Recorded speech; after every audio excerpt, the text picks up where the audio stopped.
But I think about born-again Christians. Okay. So, I heard you a few years ago saying I'm a you don't born-again Christian. believe in born-again Christians. Okay, born-again Christianity is an American version of Protestantism.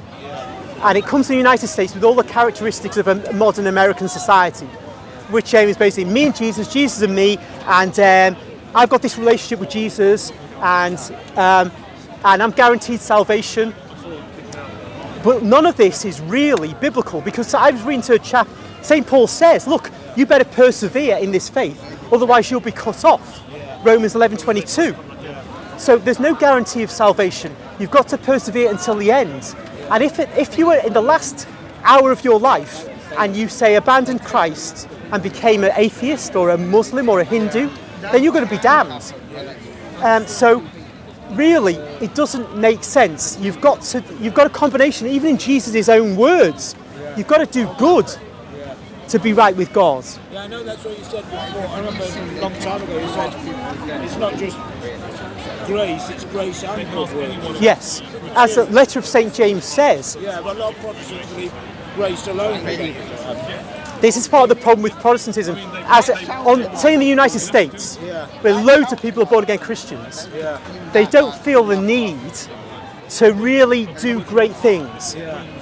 Because they can be passively just, I'm a Christian, I'm guaranteed salvation. Also, there's a risk. If you accept that religion, then you could actually lapse into drunkenness or womanizing or gambling, because you say, I'm guaranteed salvation anyway, because the pastor tells me I'm guaranteed. So although he wants me to do good, I don't actually have to do good, because I'm guaranteed to go to heaven. Whereas the Catholic knows, if he doesn't do good when he could do good, he's at risk of losing his salvation. Penance, don't you? If you've done something wrong, Yes. you can pay for it. Yes, penance is very, very important. And so when you look at In the them, Middle Ages, most probably penance go on a pilgrimage to Jerusalem. now that's one thing, but there are also practical penances where you might do charitable work.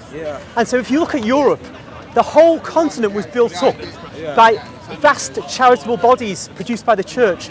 Ancient Rome was full of beggars who were Christians, and the rich Christians gave money to the Pope and to other bishops in Rome to give to the poor. It was like a national health service, a welfare state, and that spread all over. Yeah, the Vatican still doing that, because there's a lot of Romans who sleep in the Vatican, that semicircle, and they're all invited into the Vatican for a pizza meal a couple of years ago. Remember that? And we have regularly in Italy, in the churches, the poor are brought in for a Christmas meal. It's very normal. They do that at St. Patrick's in Soho Square, have you heard about that? And I also didn't know, but Church, Leicester Square. doesn't surprise me. They feed the poor there. They Yeah. go on a Saturday from, I think it's 2 o'clock, 1 o'clock till 2. Or half 2, they go out sandwiches and soup, crisps, biscuits and drinks to the poor. And St. Patrick's, I think 3 days a week, you invite them in for a meal.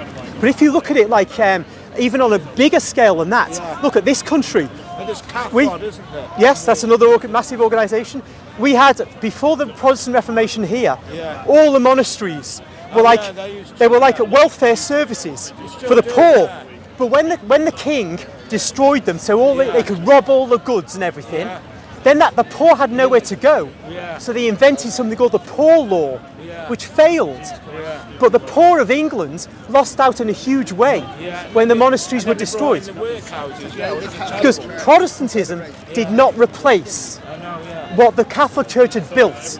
And that shows you that born-again Christianity does not generate a charitable Christian civilization. If it did, then we wouldn't have had the Poor Law. We would have had a carrying on of what the Catholic Church built here. In the past 40 years that Protestant churches have started to do charitable work for the poor. Well, I'm sure that they did some for centuries, but the scale of destruction in England was such that all the work of the Catholic Church was destroyed and the poor were deeply impoverished. They were kind of robbed and dispossessed in this thing which was more of an act of robbery than a reformation. So that's outworking of the fruits of Catholicism. But deep down, theologically, Protestantism does not match what this book says.